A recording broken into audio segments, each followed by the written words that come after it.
ভাই বোন মিলে কেমন ভোঁস ভোঁস করে ঘুমোচ্ছে খালি একবার দেখো। Hello everyone, welcome to my another blog.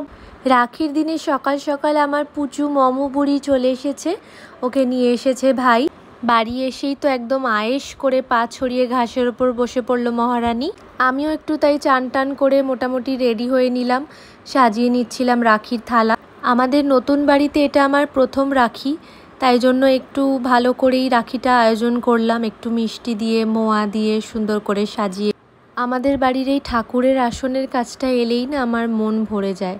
কি ভালো লাগে যখন প্রভুকে সাজাই, একটু ধূপ দিয়ে প্রদীপ দিয়ে সুন্দর করে আসনটা যতটুকু যেমন পারি নিজের মতো করে, একদম মনে হয় খুব কাছের কোনো মানুষের আসন সাজাচ্ছি। যতবারই মুখখানা দেখি মনের সমস্ত দুঃখ যন্ত্রণা যে এক নিমেষে কোথায় চলে যায়। প্রভুর সামনেই আমরা সব ভাই বোনেরা একসাথে বসে রাখির অনুষ্ঠান শুরু করলাম। প্রথমে ভাইকে রাখি পরিয়ে দিলাম।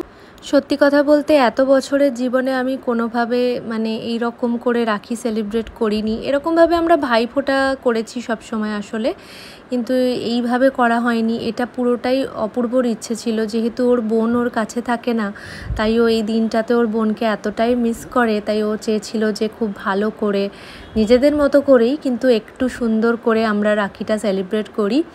আর এই পুচুটাকেও আমি খুব সুন্দর করে রাখি পরিয়ে দিলাম। আর রাখি পরবার সময় ও এতটাই শান্ত হয়েছিল, একটুও নড়েনি চড়েনি কিচ্ছু না, সারা দিন কিন্তু রাখিটাও পরেই ছিল।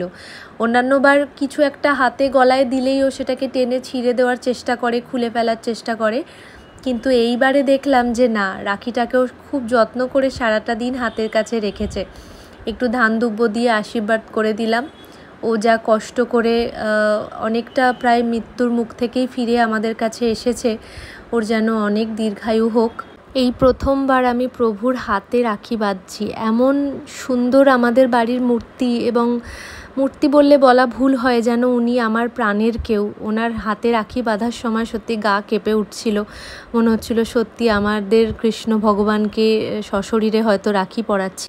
রাখি পরানোর পর একটু খাওয়া দাওয়ার আয়োজন তো না করলেই না। অল্প একটু ভাত, ঢেঁড়স ভাজা, ডাল, ট্যাংরা মাছের ঝোল এবং একটু দই কাতলা এবং পায়েস, মিষ্টি তো না হলেই নয়। সেই সাথে যা মিষ্টি ছিল সেগুলো এইভাবেই খেতে দিলাম ভাইকে সুন্দর করে সাজিয়ে। একা হাতে এত কিছু করতে একটু পরিশ্রম হয়েছিল, তবে মনের ভেতর অদ্ভুত একটা আনন্দও ছিল যে নিজেদের বাড়িতে প্রথম এইভাবে রাখি সেলিব্রেট করছি। আর আমার মমু তো আছেই সব জায়গাতে, কি সুন্দর চারদিকে ঘুরে ঘুরে বেড়াচ্ছিল। এইভাবেই আমরা সবাই মিলে রাখির দিনটা খুব সুন্দর করে সেলিব্রেট করলাম।